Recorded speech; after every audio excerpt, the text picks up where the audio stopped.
এই চ্যানেলে সম্প্রচারিত সকল খবরই সচেতনতামূলক এবং শিক্ষণীয়, কোনো কিছুই প্রভাবিত নয়। গত পরশু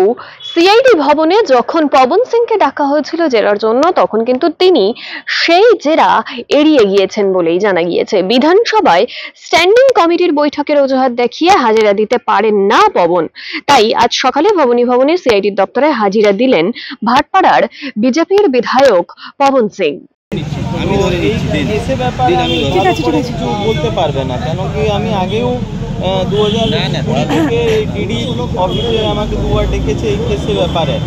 और আমি 5 ঘন্টা আমাকে রেখে ইনভেস্টিগেশন করেছে,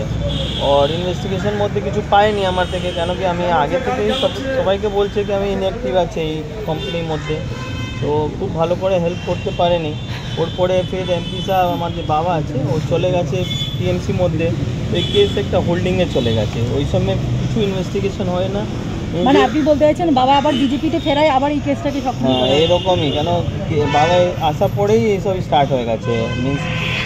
2020 কেস হয়েছে, ওর পরে কেস যে ইনভেস্টিগেশন করা ছিল করে নেই, হোল্ড রেখে দিয়েছে, ফির এই বিজেপি যাওয়ার পরে ফির এই কেস স্টার্ট হয়ে গেছে। রাজনৈতিক প্রতিহিংসা এই ইনভেস্টিগেশন জন্য এই একটা মিউনিসিপ্যালিটির মধ্যে একটা ইয়ে ছিল, সরি টেন্ডার হয়েছিল, টেন্ডারের মধ্যে কাজ হয়নি, কমপ্লিট হতে পারেনি, ওর জন্য মিউনিসিপ্যালিটি কেস করেছে, কেসের জন্য ইনভেস্টিগেশন জন্য ডেকেছে।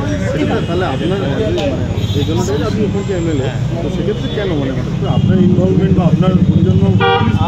আমার কেন ডেকেছে, জাস্ট অ্যাজ এ আমি এই কোম্পানির মধ্যে ইনঅ্যাক্টিভ পার্টনার ছিল, আমার নাম আছে কোম্পানির মধ্যে, এই জন্য আমাকে ডেকেছে। মানে যে কোম্পানিটা টেন্ডার পেয়েছিল সেটা আপনার কোম্পানি না, আমার মানে ওই কোম্পানিতে আপনার অ্যাজ এ মেম্বার আছে, কিন্তু আপনি সেখানে টেন্ডারটা কি বৈধভাবে পেয়েছিলেন? অভিযোগ যেটা সেখানে ওই টেন্ডারে কারচুপি করা হয়েছিল, মানে যখন আপনার বাবা সেখানকার চেয়ারম্যান, সেখানে আপনার যে কোম্পানির সঙ্গে আপনি যুক্ত সেটা টেন্ডার পেলেন, এবং সেখানে টাকাও যে অ্যাকাউন্টগুলোতে গিয়েছে সেগুলো আপনাদের বিভিন্ন আত্মীয়দের অ্যাকাউন্টে, পরিবারের সদস্যদের অ্যাকাউন্টে গিয়েছে বলে অভিযোগ। না, এই ব্যাপারে আমি কিছু জানি না, কেন কি আমি আগেই বলছি যে এইসব যে কাজ পেয়েছে, কাজ হয়েছে, কাজ কমপ্লিট হয়নি, ওর পরে এরকম কেস হয়ে গেছে, এই সবের কাজের কাজ কমপ্লিট হলো না, কাজ খাতায় কলমে দেখানো হলো, অথচ সেই টাকাটা পেয়ে গেছিলেন, সেটাও তো তাহলে তো টেন্ডার নেওয়া হলো, খাতায় কলমে কাজ হলো না, সেটাই তো অভিযোগ উঠছে। মানে আপনি কি আছে কি না আমি তো বলতে পারবে না, আমি তো আগেই বলছি কি আমি এই কোম্পানির মধ্যে ইনঅ্যাক্টিভ আছে, তো আমি ভালো করে বলতে পারবে না, আপনি আমার থেকে ডকুমেন্ট জিজ্ঞেস করবে, আমি ডকুমেন্টও প্রোভাইড করতে পারবে না, কিন্তু যেটা আপনার